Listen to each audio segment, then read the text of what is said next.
नमो बुद्धाय मित्रांनो, आपल्या सर्वांचे आपल्या मनपसंत चॅनल मनशांतीवर स्वागत आहे. आपण भारतरत्न बोधिसत्व डॉक्टर बाबासाहेब आंबेडकर लिखित भगवान बुद्ध आणि त्यांचा धम्म ह्या पवित्र ग्रंथाचे वाचन करीत आहोत. चला तर सुरू करूया आजच्या वाचनाला. मुख्य भाग 3. धम्म म्हणजे काय? जीवन सुचिता राखणे म्हणजे धम्म होय. भिक्खूंनो, जीवन सुचितेचे 3 प्रकार आहेत. सुचिता म्हणजे पवित्रता. देह सुचिता म्हणजे काय?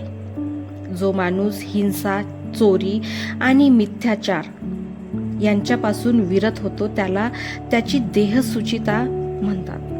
वाक् सुचिता म्हणजे काय? वाक् सुचिता म्हणजे असत्य भाषणापासून विरत होणे. आणि मनसुचिता म्हणजे काय? मनसुचितेत भिक्षूला कामवासना झाल्यास कळते की आपल्यामध्ये वैषयिक कामवासना उत्पन्न झाली आहे, आणि जर तशी उत्पन्न झाली नसेल तर तेही त्याला कळते.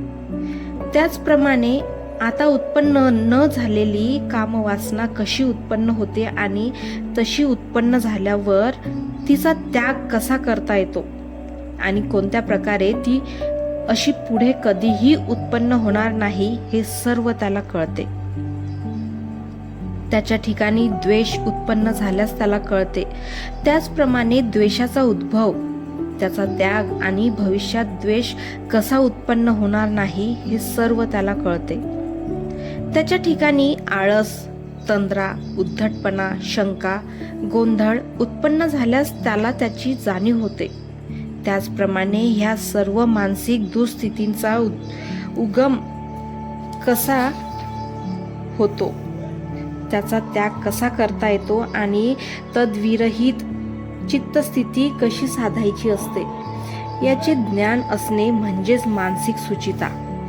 जो काया, वाचा, मने पवित्र आहे, जो निष्पाप, स्वच्छ आणि पावित्र्ययुक्त आहे, त्याला लोक निष्कलंक म्हणतात.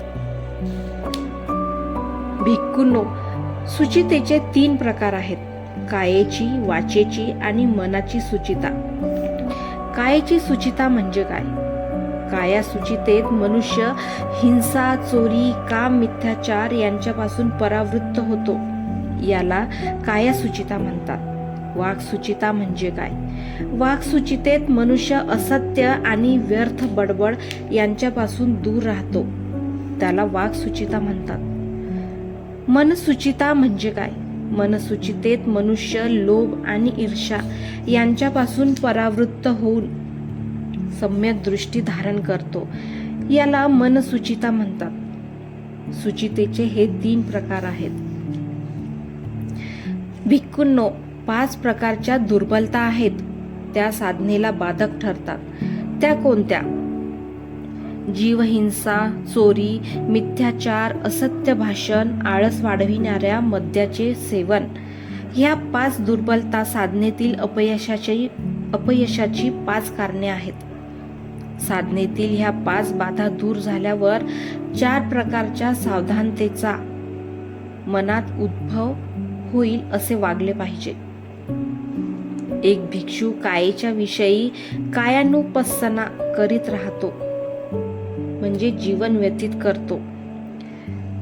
प्रयत्नपूर्वक ज्ञानवान होतो.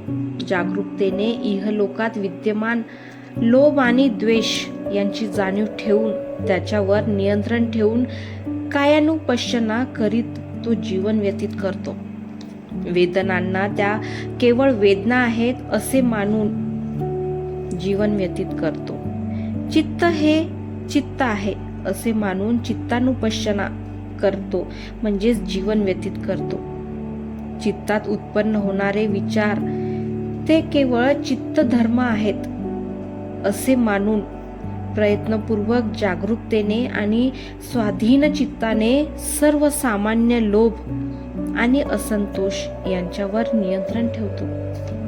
जेव्हा साधनेतील या 5 दुर्बलता दूर होतात तेव्हा 4 प्रकारच्या सावधानतेचा उदय होतो. मित्रांनो, आजचे वाचन आज आपण इथेच थांबवूया. धन्यवाद.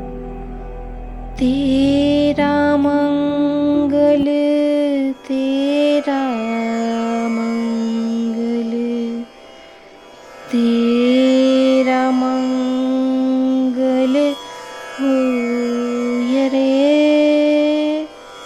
सबका मंगल, सबका मंगल, सबका मंगल होय रे. नमो बुद्धाय.